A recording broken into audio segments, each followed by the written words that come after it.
నమస్తే, welcome to MCTV news. ముందుగా headlines చూద్దాం. యేసుక్రీస్తు జీవితం అందరికీ ఆదర్శప్రాయమన్న CSI church pastor reverend Anandarao. Good Friday సందర్భంగా ప్రత్యేక ప్రార్థనలు నిర్వహించిన క్రైస్తవులు. వేసవి సెలవులు వస్తున్న నేపథ్యంలో తల్లిదండ్రులు తమ పిల్లలను జాగ్రత్తగా చూసుకోవాలన్న ఫోర్డ్ స్వచ్ఛంద సంస్థ డైరెక్టర్ లలితమ్మ నేడు మదనపల్లె పట్టణంలోని ఫోర్డ్ స్వచ్ఛంద సంస్థ కార్యాలయం నందు వారి సిబ్బందితో వేసవి సెలవుల ప్రత్యేక డ్రైవ్ పై అవగాహన నిర్వహించిన లలితమ్మ. యేసుక్రీస్తు జీవితం అందరికీ ఆదర్శప్రాయమని JCM church pastor reverend Anandarao పేర్కొన్నారు. నేడు మదనపల్లె పట్టణంలోని జేసీఎం సిఎస్ఐ చర్చ్ నందు గుడ్ ఫ్రైడే సందర్భంగా ప్రత్యేక ప్రార్థనలు జరిగాయి. పెద్ద సంఖ్యలో క్రైస్తవులు ప్రార్థనల్లో పాల్గొన్నారు. యేసుక్రీస్తు జీవిత చరిత్ర గురించి పాస్టర్ తెలియజేశారు. అనంతరం యేసును కీర్తిస్తూ గీతాలు ఆలపించారు.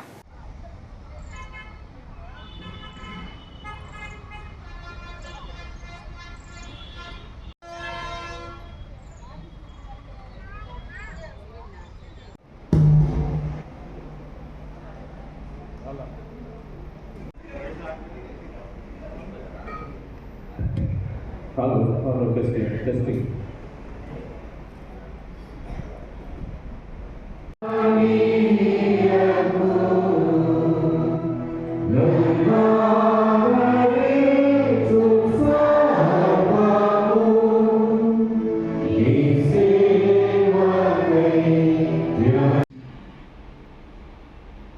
పాపములను క్షమించుటకును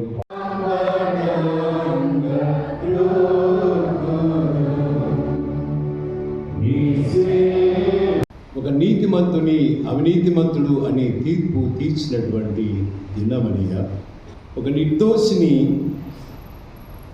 ద్రోహిగాను దోషిగాను నిరూపించిన దినమనిగా, దేనికి ఎందుకు ఒకసారి ఆలోచన చేసినప్పుడు సర్వ పాప పరిహారంతో రక్త ప్రోక్షణం అవశ్యం, తద్రక్తం పరమాత్మైన పుణ్యదాన బలియాగం. సర్వలోక పాప లేదా పాపముల రక్షణ నిమిత్తమై పరిశుద్ధ రక్తము ఒలకబడి ఉన్నది లేదా ఒలకబడవలసి ఉన్నది. ఆ పరిశుద్ధ రక్తమే పరమాత్మని కొరకు లేదా పరమాత్మని యొక్క బలం కొరకు లేదా బలి కొరకు దానం కొరకు యోగ్యమైనది. ఆ పవిత్రుడును నిర్దోషియును దైవ కుమారుడుగా దేవుని యొక్క ప్రసన్నత కలిగిన వాడై, దేవుని శక్తి కలిగిన వాడై, ఒక గొర్రెపిల్లగా పిలువబడుతున్న యేసు క్రీస్తు ప్రభుల వారి యొక్క పరిశుద్ధ రక్తము చిందించడం ద్వారా ఇది శుభ శుక్రవారం లేదా మంచి శుక్రవారం అని పిలువబడుతున్నదని ఈ దినానికి పేరు వచ్చినట్టుగా మనం గ్రహిస్తున్నాం. వేసవి సెలవులు వస్తున్న నేపథ్యంలో తల్లిదండ్రులు తమ పిల్లలను జాగ్రత్తగా చూసుకోవాలని ఫోర్డ్ స్వచ్ఛంద సంస్థ డైరెక్టర్ లలితమ్మ సూచించారు. నేడు మదనపల్లె పట్టణంలోని ఫోర్డ్ స్వచ్ఛంద సంస్థ కార్యాలయం నందు వారి సిబ్బందితో సమావేశాన్ని నిర్వహించారు. ఈ సందర్భంగా లలితమ్మ మాట్లాడుతూ వేసవి సెలవులు సమీపిస్తున్న వేళ తమ సంస్థ ఆధ్వర్యంలో వారం రోజుల పాటు ప్రత్యేక డ్రైవ్ నిర్వహిస్తున్నట్లు చెప్పారు. వేసవి సెలవుల్లో విద్యార్థులు తమ స్నేహితులతో కలిసి ఈతకు వెళ్తుంటారని, ద్విచక్ర వాహనాలపై వెళ్లడం జరుగుతూ ఉంటుందని చెప్పారు. లైసెన్స్ లేని వారు మైనర్లు డ్రైవింగ్ చేయడం వల్ల అనేక రోడ్డు ప్రమాదాలు జరిగి చాలా మంది మృత్యువాత పడుతున్నారని ఆవేదన వ్యక్తం చేశారు. అదేవిధంగా స్నేహితులతో కలిసి ఈతకు వెళ్లిన సమయంలో మృత్యువాత పడిన సందర్భాలు అనేకమున్నాయన్నారు. అదేవిధంగా మరికొందరు పిల్లలు మొబైల్ ఫోన్లకు బానిసలు అవుతున్నారని ఆందోళన వ్యక్తం చేశారు. ఈ పరిణామాలను దృష్టిలో ఉంచుకుని తమ ఫోర్డ్ స్వచ్ఛంద సంస్థ ఆధ్వర్యంలో వారం రోజుల పాటు ప్రత్యేక డ్రైవ్ నిర్వహించి తల్లిదండ్రుల అవగాహన కల్పించడం జరుగుతోందన్నారు. అదేవిధంగా త్వరలోనే ఎస్పీతో సంప్రదించి ఒక నివేదిక ఇవ్వనున్నట్లు వివరించారు. తల్లిదండ్రులు తమ చిన్నారులకు వాహనాలను నడిపేందుకు ఇవ్వొద్దని, ఏదైనా ప్రమాదం జరిగితే ప్రాణ నష్టం సంభవించి బాధపడే కంటే వాహనాలు ఇవ్వకపోవటమే ఉత్తమమన్నారు. అదేవిధంగా తమ పిల్లలు ఈతకు వెళ్లే సమయంలో పెద్దలు దగ్గరగా ఉండాలని సూచించారు.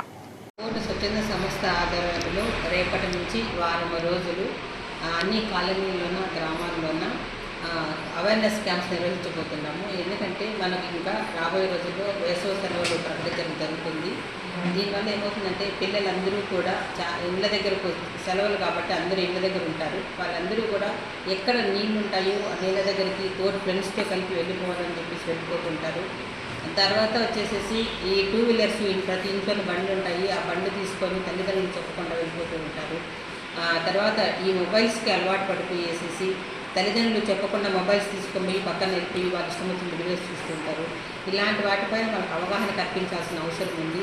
తల్లిదండ్రులకి విజ్ఞప్తి చేస్తున్నాము, పిల్లలకి మేము రిక్వెస్ట్ చేస్తున్నాము. ఎవరైనా కానీ పిల్లలు ఈత నేర్చుకోవాలి, ఈతకు వెళ్ళాలి, బావుల దగ్గరికి చెరువుల దగ్గరికి అన్నప్పుడు దయచేసి తల్లిదండ్రులు తప్పకుండా వాళ్ళ తోడు వెళ్ళాల్సిన అవసరం ఉంది. అది మేము దయచేసి రిక్వెస్ట్ చేస్తున్నాము. ఎందుకంటే బాలల కోసము పిల్లల రక్షణ కోసం పనిచేస్తున్న వ్యక్తులుగా మేము రిక్వెస్ట్ చేస్తున్నాము. తర్వాత వచ్చేసి పిల్లలు 2 వీలర్స్ తీసుకొని 2-3 పిల్లల్ని వేసుకొని వెళ్ళిపోతూ ఉంటారు. దాన్ని పూర్తిగా ఇప్పుడు మనం ఖండించాలి. దయచేసి తల్లిదండ్రులు ఈ బండ్లు ఇవ్వద్దండి.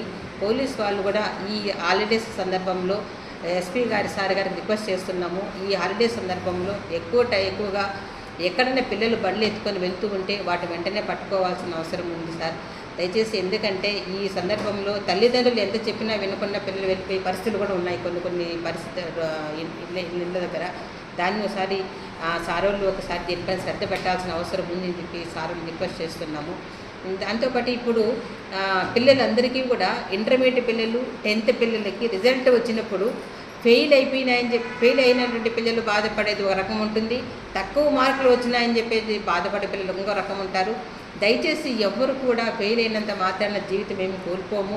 మళ్ళీ ఫీజు కట్టి పాస్ కావచ్చు. ఒకవేళ పాస్ కాకపోయినా ఏం కాదు, వేరే మన నైపుణ్యత ఉన్నటువంటి వొకేషనల్ కోర్సెస్ చాలా ఉన్నాయి, డిప్లొమా కోర్సెస్ చాలా ఉన్నాయి, అవన్నీ చదువుకోవచ్చు. ఎందుకంటే మార్కులు తక్కువ వచ్చినంత బాధపడద్దండి. మీకు ఎంత శక్తి ఉందో అంత రాసి ఉంటారు, దానికి తగ్గట్టు మనకు మార్క్స్ వచ్చింటాయి. భయపడకుండా ఇంకోసారి ఇంకా మంచిగా చదువుకొని మార్క్స్ తెచ్చుకోండి. వీటిని తక్కువ వచ్చినా ఫెయిల్ అయినా తల్లిదండ్రులు దయచేసి పిల్లల్ని ఎంకరేజ్ చేయండి. వాళ్ళకి ధైర్యం చెప్పండి, వాళ్ళని బాధ పెట్టద్దు, వాళ్ళకు మళ్ళీ ఇంట్లో కూర్చొని మానసికంగా ఇబ్బంది పెట్టద్దండి దయచేసి. ఆ విధంగా మన పిల్లల్ని ఎంకరేజ్ చేయగలిగితే కన్నా మన బిడ్డలు మన కళ్ళెదురుగా ఉంటారు. వాళ్ళు రాబోయే రోజుల్లో మంచిగా చదువుకోవడానికి అవకాశాలు ఉంటాయని చెప్పేసి ఈ వారం రోజులు మేము క్యాంపెయిన్ చేస్తున్నాము. అందరి తల్లిదండ్రులందరినీ కలుపుకొని, ఎస్ఎంసీ కమిటీ మెంబర్స్ని కలుపుకొని, మీడియా వాళ్ళని కలుపుకొని ఈ అవేర్నెస్ క్యాంప్స్ చేయబోతున్నాము. Thank you. నిధుల కొరతతో ఆగిపోయిన ఆంజనేయ స్వామి ఆలయ నిర్మాణానికి సహాయం అందించండి. మదనపల్లె పట్టణం 3వ వార్డు పరిధిలోని గౌతమినగర్ సంజీవని కొండపై నిర్మాణంలో ఉన్న ఆంజనేయ స్వామి ఆలయ ప్రాంగణంలో విలేకరుల సమావేశాన్ని నిర్వహించారు. ఈ సందర్భంగా చైర్మన్ జయరాం, సెక్రటరీ నాగరాజు, గౌరవాధ్యక్షులు రెడ్డెప్పలు మాట్లాడుతూ గత 30 సంవత్సరాల క్రితం కోతి మృతి చెందడంతో ఈ గుట్టపై సమాధి చేసి పూజలు నిర్వహించేవారమన్నారు. ఇక్కడ మొక్కుబడి చేసుకున్న వారి కోరికలు తీరుతుండటంతో పెద్ద ఎత్తున భక్తులు తరలి రావడం జరుగుతోందని, నిత్యం పూజలు నిర్వహిస్తున్న ఈ చిన్న ఆలయం ప్రాంతంలో పెద్ద ఆలయం నిర్మించేందుకు 3 కమిటీ సభ్యులతో పనులు ప్రారంభించడం జరిగిందన్నారు. 10 లక్షల రూపాయల విరాళాలతో అభివృద్ధి కార్యక్రమాలు చేపట్టడం జరిగిందని, ఇప్పుడు స్లాబ్ వేసేందుకు సెంట్రింగ్ పనులు వరకు పూర్తి చేయడం జరిగిందన్నారు. మోల్డింగ్ వేసేందుకు 3 లక్షలు పైన ఖర్చు అవుతుందని, గౌతమినగర్ ప్రాంతంలో కూలీ పనులకు వెళ్లేవారు తోచినంత సహాయం చేశారన్నారు. మోల్డింగ్ వేసేందుకు దాతలు ముందుకు వచ్చి ఆలయ అభివృద్ధికి తోడ్పాటు అందించాలని విజ్ఞప్తి చేశారు. దాతలు సెల్ నంబర్ 8985393191కి కాల్ చేసి సహకరించాలని కోరారు. ఈ సంజీవిని కొండ శ్రీ అభయాంజనేయ స్వామి అని ఇక్కడ గుడి ఒకటి నామకరణం చేసి 3 ఏళ్ల కిందట స్టార్ట్ చేశాము. ఇక్కడ 35 ఏళ్ల కిందట ఒక కోతి చనిపోతే అక్కడ మన ముందు పెద్దలు చిన్న గుడి మాదిరి రెడీ చేసి అక్కడ పూజలు అవన్నీ కార్యక్రమాలు చేస్తుంటే ఇది కొంచెం పెద్దగా చేద్దామని చెప్పి నా మనసులో అనిపించి ఒక 3-4 ఏళ్ళు దానికోసం బాగా ఆలోచించి ఇక్కడ మాది గౌతమినగర్ చీకలగుట్ట ఏరియా, మాది అంతా లేబర్ ఏరియా. మాకున్న దాంట్లో మాకు ఇక్కడ దేవస్థలం లేదని చెప్పి అందరినీ కూడగట్టి మేము ఫస్ట్ 3 స్టార్ట్ అయ్యి తర్వాత 12 మందితో స్టార్ట్ అయ్యి ఇప్పుడు 230 మంది కమిటీగా ఏర్పడి గుడి నిర్మాణానికి వెళ్తున్నాము. మా దగ్గర ఉన్న అమౌంట్ ఎంతో కొంత తలా కొంచెం తీసుకొని ఇక్కడ గుడిని స్టార్ట్ చేశాము. ఇక్కడ బాగా ఎత్తులో ఉన్నదాని వల్ల ఖర్చు ఎక్కువ ఇవ్వడం, ఇక్కడ ఈ ఖర్చును మేము అనుకున్న దాంట్లో మేము భరించలేకపోతున్నాము. అందుకోసం ఇక్కడ ఈ సెంటరింగ్ కూడా స్టార్ట్ చేసి దాదాపు నెలకు పైన అవుతుంది. అంటే ఇక్కడ సెంట్రింగ్ కొట్టిన తర్వాత మోల్డింగ్కు కమ్మి సిమెంటు మొత్తం మెటీరియల్ అంతా మోల్డింగ్ వేయడానికి 3-3.5 లక్షల దాకా ఖర్చు వస్తుంది. అక్కడ అనుకున్నంత మా దగ్గర అమౌంట్ లేక ఆగిపోయినాము. దీనికోసం మేము ఈ మీడియాను వీళ్ళతో షేర్ చేసుకోవాలని చెప్పి మాకైతే గుడి పూర్తి చేసుకోవాలని ఆశ ఉంది. మా దగ్గర ఆర్థిక సమస్య సరిపోవట్లేదు. మేము ఏం చేయాలంటే అందుకోసం మేము వీడియో తీయవలసి వచ్చింది. దయచేసి మాకు ఎంతో కొంత ఆర్థిక సాయం చేసి ఈ గుడి పూర్తి అయ్యి విగ్రహ ప్రతిష్ఠ చేయడానికి అందరూ సహకరిస్తారని మనస్ఫూర్తిగా ఆశిస్తున్నాను. జై శ్రీరామ్, జై హనుమాన్. పోతే ఇక్కడ సమాధి కట్టి సంవత్సరానికి ఒక్కసారి మాత్రమే పిల్లలు పూజ చేసుకునేవాళ్ళు. ఇప్పుడు జయరాము ప్రోద్బలంతో మాతో సహకరిస్తే అందరం ఏకమయ్యి గుడి నిర్మాణం జరగాలని చెప్పేసి ఆ అభయాంజనేయ స్వామి ఆశీస్సులు ఎప్పుడు ఈ గౌతమి నగర్, సంజీవని నగర్ ఉండాలని చెప్పేసి పదే కోరుకుంటున్నాను. నేను ఇదే ప్రాంతంలో ఉంటాను.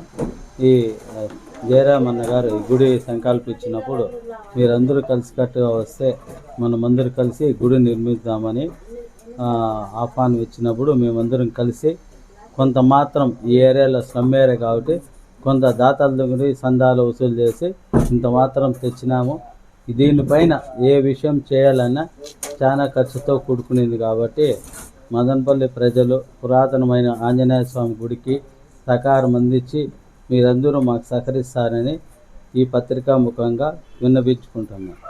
బీసీవై వ్యవస్థాపకులు బోడే రామచంద్ర యాదవ్ ఆధ్వర్యంలో చేపట్టున్న బీసీ ధర్మదీక్షను జయప్రదం చేయాలని ఆ పార్టీ రాష్ట్ర కార్యదర్శి రమేష్ యాదవ్ విజ్ఞప్తి చేశారు. నేడు మదనపల్లె ప్రెస్ క్లబ్ నందు విలేకరుల సమావేశాన్ని నిర్వహించారు.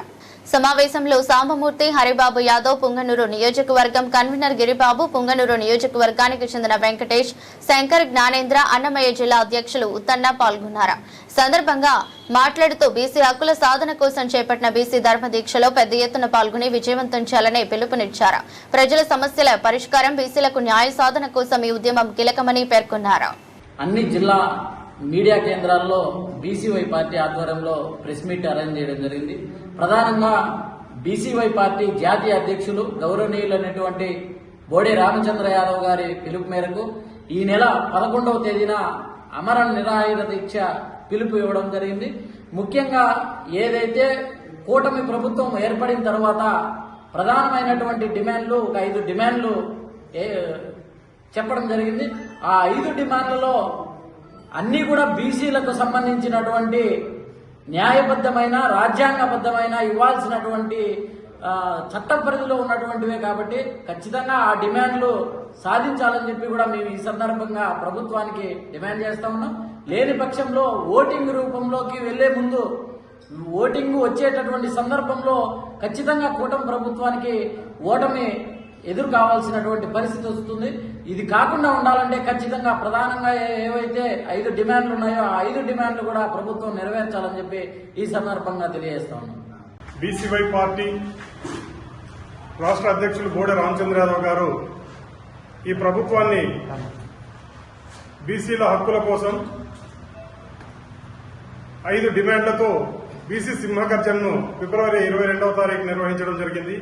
ఆ బీసీ సింహగర్జనలో ఏవైతే ప్రధాన డిమాండ్లు ఉన్నాయో అవి 1 బీసీ రక్షణ చట్టం, 2వది అమరావతి రాజధానిలో 1000 ఎకరాల భూమిని కేటాయించాలి.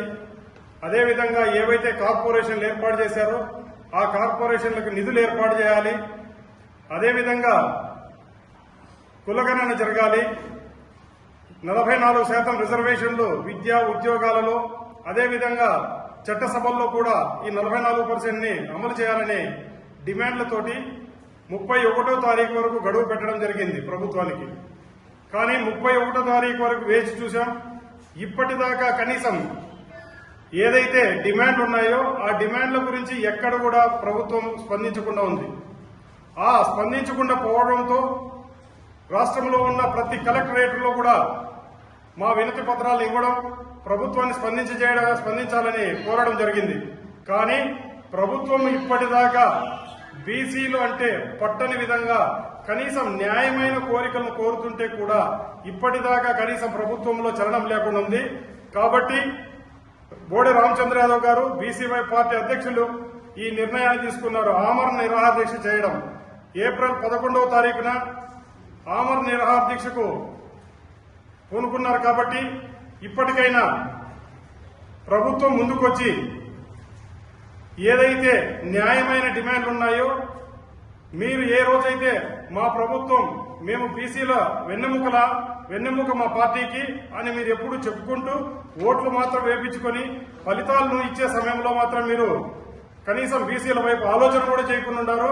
నిజంగా మీరు బీసీలకు న్యాయం చేసే విధంగా అయితే ఇది బీసీలకు రక్షణ చట్టం ఎంత ఇంపార్టెంటో 1000 ఎకరాల భూమి ఎంత ఇంపార్టెంట్ అన్నీ తెలుసు కాబట్టి కనీసం మీరు ఎందుకు ఇవ్వలేకపోతున్నారో చంద్రబాబు నాయుడు గారు ఈ రోజు బయట వచ్చి కనీసం ఇవి డిమాండ్లను మేము ఈ కారణం వల్ల ఇవ్వలేకపోతున్నామని చెప్పి మాట్లాడాల్సింది కోరుతున్నాం. అట్లా ఇవ్వలేని మీ పక్షంలో ఖచ్చితంగా మీరు బీసీలందరూ కూడా మీకు బుద్ధి చెప్పడానికి సిద్ధంగా ఉన్నారు కాబట్టి 11వ తారీఖు వరకు వేచి చూసి ఆ తర్వాత నిరాహార దీక్ష చేస్తే ఖచ్చితంగా మీ ప్రభుత్వం కూలడం ఖచ్చితంగా జరుగుతుంది. బీసీలు అనే వాళ్ళు ఏమో మీకు చూపించడానికి సిద్ధంగా ఉన్నారు. తరతరాలుగా బీసీలు అణగదొక్కబడుతుంది మనకందరికీ తెలిసిన విషయమే. వీటిపైన ప్రధానంగా 5 డిమాండ్లతో ఫిబ్రవరి 22వ తేదీన భారత చైతన్య యోజన పార్టీ జాతీయ అధ్యక్షులైనటువంటి రామచంద్ర యాదవ్ గారు ఈ ప్రస్తావన తీసుకురావడం జరిగింది. దీనిపైన ఆ రోజే మార్చి 31వ తేదీ లోపల దీనిపైన పరిష్కారం దిశగా ప్రభుత్వం స్పందించిన ఎడల ఏప్రిల్ 11వ తేదీన నేను ఆమరణ నిరాహార దీక్ష చేస్తాను అని చెప్పేసి ఆ రోజు ప్రకటన చేయడం జరిగింది. కానీ ప్రభుత్వం ఇప్పటి వరకు నిమ్మకు నీరెత్తినట్టుగా నిద్రపోతా ఉంది. దీనిపైన ఎటువంటి స్పందన లేదు. మేమందరూ కూడా కలిసి ప్రతి ఒక్క జిల్లాలోన కలెక్టర్లకు కూడా వినతి పత్రం ఇచ్చి ఇవ్వడం జరిగింది. అయినా స్పందించట్లేదు. బీసీలో చేసిన ఓట్లతోనే బీసీల సపోర్ట్ తోనే ఈ రోజు అధికారంలో ఉన్నటువంటి పార్టీ ఇప్పుడున్న పార్టీ కావచ్చు, ఇంతకు ముందున్న పార్టీ కావచ్చు, తరతరాలుగా ఇదే జరుగుతున్నాయి. కానీ ఈ రోజు బీసీల కోసం అడుగుతున్న మెయిన్ ఎన్నో ఉన్నాయి. దాంట్లో మెయిన్ గా బీసీలకు రక్షణ చట్టం కావచ్చు, అమరావతిలో 1000 ఎకరాల భూమి కావచ్చు, బీసీ కులాల కార్పొరేషన్ పేరుకు మాత్రమే ఉన్నటువంటి కార్పొరేషన్ నిధులు కావచ్చు, సమగ్ర కులాలను కావచ్చు, చట్టసభల్లో విద్యా సంస్థల్లో అన్నింటిలో కూడా 44% రిజర్వేషన్లు కావాలని మెయిన్ 5 పాయింట్లు పెడితే కనీసం వాటిపైన కూడా స్పందించకుండా ఉండడం ఈ రోజు చాలా బాధాకరంగా ఉంది. ప్రభుత్వాన్ని ఒకటే హెచ్చరిస్తున్నాం, ఈ 11వ తేదీ నుండి మీకు హెచ్చరిస్తున్నాం. 11వ తేదీ లోపల కానీ 10వ తేదీ లోపల కానీ మీరు కానీ వీటిపైన స్పందించడం 11వ తేదీ ఖచ్చితంగా విజయవాడలో ఉన్నటువంటి పూలే మండల్ భవన్ బీసీవై పార్టీ కార్యాలయం ముందర ఈ ఆమరణ నిరాహార దీక్ష అనేది చేపట్టబోతున్నారు. దీనికి రాష్ట్రంలో ఉన్నటువంటి నలుమూలల్లో ఉన్నటువంటి బీసీలందరూ కూడా పాల్గొంటున్నారు. మా సత్తా ఏంటి మీకు చూపిస్తాము, ఖబర్దారు అని చెప్పేసి కూడా హెచ్చరిస్తున్నాము. Thank you. వెలుగులు నింపడానికి ప్రాణ త్యాగానికి సిద్ధపడినటువంటి భారత చైతన్య యోజన పార్టీ జాతీయ అధ్యక్షులు బోడే రామచంద్ర యాదవ్ గారిని అభినందించాల్సిన అవసరం ఉంది. ఇప్పటి వరకు ఎంతో మంది నాయకులను చూసాం, పబ్బం గడుపుకొని పోయారే తప్ప బీసీల అభ్యున్నతికి పాటుపడినటువంటి నాయకుడు ప్రాణాన్ని పణంగా పెట్టి బీసీల జీవితాల్లో వెలుగులు నింపాలని ఆకాంక్షిస్తున్నటువంటి నాయకుడు రామచంద్ర యాదవ్. వేరే ఇతరత్రా పార్టీల్లో ఊడిగం చేస్తున్నటువంటి బీసీలందరూ కూడా ఏకమై మన నాయకుడికి మద్దతు తెలిపి మన భవిష్యత్తుకి బంగారు బాట చేసుకోవడానికి రామచంద్ర యాదవ్ గారు చేస్తున్నటువంటి ఈ యొక్క కార్యక్రమంలో మనమందరం ప్రభుత్వాన్ని హెచ్చరించాల్సిన అవసరం ఎంతైనా ఉంది. కాబట్టి మన అందరం అన్ని బీసీ కులాలు ఏకమై రామచంద్ర యాదవ్కి సంఘీభావం తెలిపి ఈ యొక్క కార్యక్రమాన్ని విజయవంతం చేయాలి, మన లక్ష్యాలని సాధించుకోవాలని ఆకాంక్షిస్తూ తెలియజేస్తుంది. Thank you. బులెటిన్ లో షార్ట్ బ్రేక్. మన మదనపల్లి ఇమ్మడి సిల్వర్ జ్యువెలరీస్ వారి ఉగాది మరియు రంజాన్ శుభాకాంక్షలు. ఫిబ్రవరిలో లాంచ్ చేసిన వెడ్డింగ్ ఆఫర్స్ కి అద్దిరిపోయే రెస్పాన్స్ రావడంతో మార్చి 20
వెల్కమ్ బ్యాక్.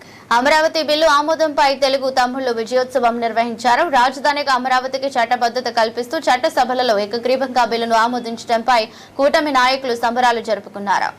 చిత్తూరు జిల్లా గంగాధర నెల్లూరు నియోజకవర్గం కార్వేటి నగరంలో తెలుగుదేశం మండల పార్టీ అధ్యక్షులు చెంగల్రావు యాదవ్, ప్రధాన కార్యదర్శి రాజా ఆధ్వర్యంలో గాండ్లమిట్ట కూడలిలో కూటమి నాయకులు చేరి టపాసులు కాల్చి కేక్ కట్ చేశారు. అనంతరం శ్రీ రుక్మిణి సత్యభామ సమేత శ్రీ వేణుగోపాల స్వామి ఆలయ సమీపంలో జయ అమరావతి, మన రాజధాని అమరావతి అంటూ కొవ్వొత్తులను వెలిగించారు. ఈ సందర్భంగా జనసేన నియోజకవర్గ ఇన్ఛార్జ్ యుగంధర్ పొన్న మాట్లాడుతూ అమరావతి రైతుల త్యాగాలకు ప్రతీక అని పేర్కొన్నారు. బిల్లు ఆమోదం పొందడం చారిత్రాత్మకమైన ప్రజా విజయమని అన్నారు. రాష్ట్ర ముఖ్యమంత్రి నారా చంద్రబాబు నాయుడు, విద్యాశాఖ మంత్రి నారా లోకేష్, ఉప ముఖ్యమంత్రి పవన్ కళ్యాణ్, గంగాధర నెల్లూరు శాసనసభ్యులు డాక్టర్ విఎం థామస్ లకు కృతజ్ఞతలు తెలిపారు. బీజేపీ నాయకులు రామిశెట్టి రాజశేఖర్, జనసేన నాయకులు, తెలుగుదేశం పార్టీ నాయకులు, కార్యకర్తలు పాల్గొన్నారు.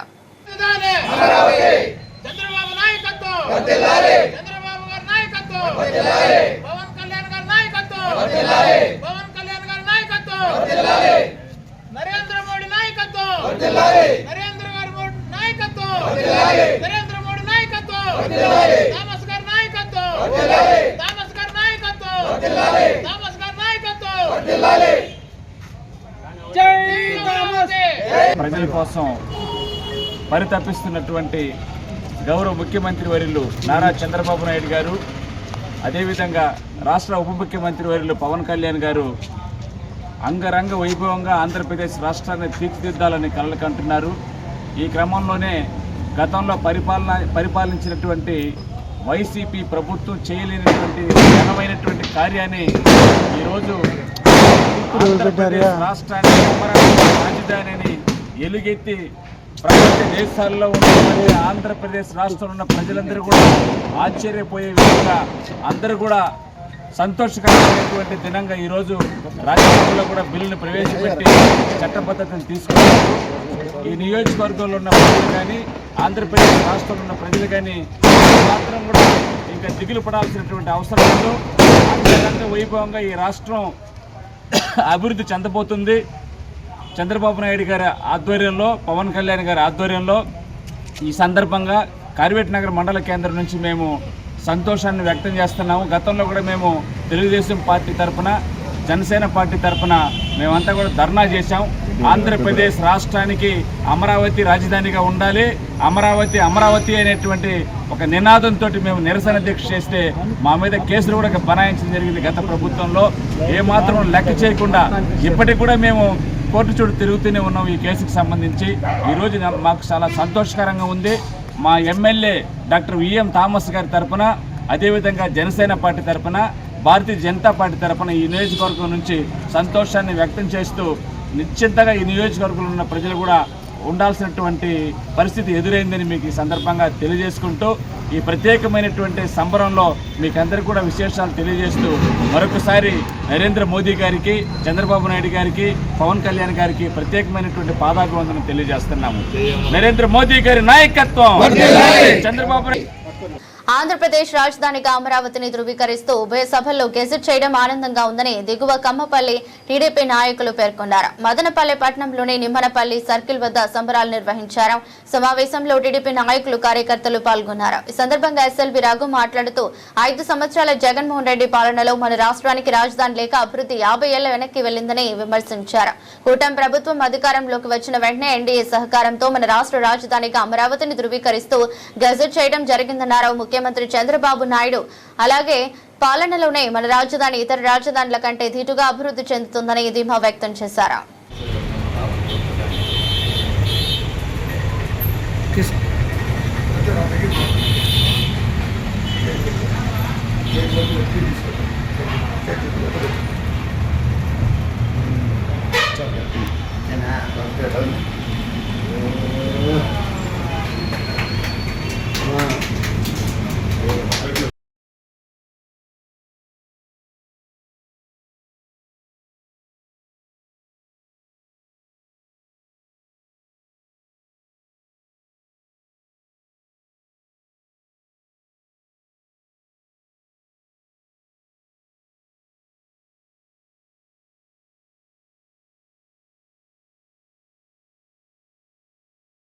తవనంపల్లి మండలంలో చెరువులో యువకుడి మృతదేహం తేలింది. గొంతుపై గాయాన్ని బట్టి స్థానికులు హత్యగా అనుమానం వ్యక్తం చేస్తున్నారు. దీంతో పోలీసులు హత్యా కోణంలో దర్యాప్తు ప్రారంభించారు. వివరాల్లోకి వెళితే పూతలపట్టు నియోజకవర్గం తవనంపల్లి మండలం దిగువ మొదలపల్లి గ్రామంలో యువకుడి అనుమానాస్పద మృతి కలకలం రేపింది. గ్రామానికి చెందిన లవకుమార్ శుక్రవారం గ్రామ సమీపంలోని చెరువులో మృతదేహంగా కనిపించాడు.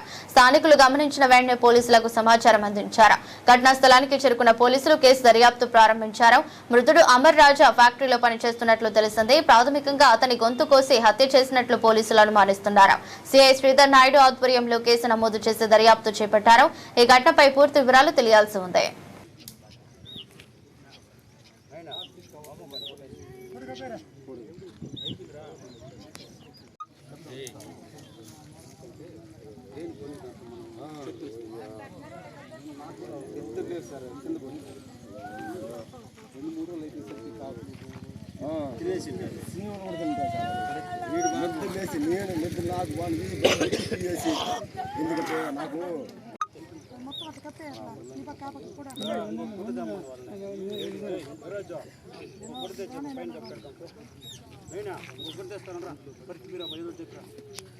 బండ్లో పడిపోరా ఎప్పుడు నచ్చిపోయి వచ్చేద్రే బెస్ట్ పడదా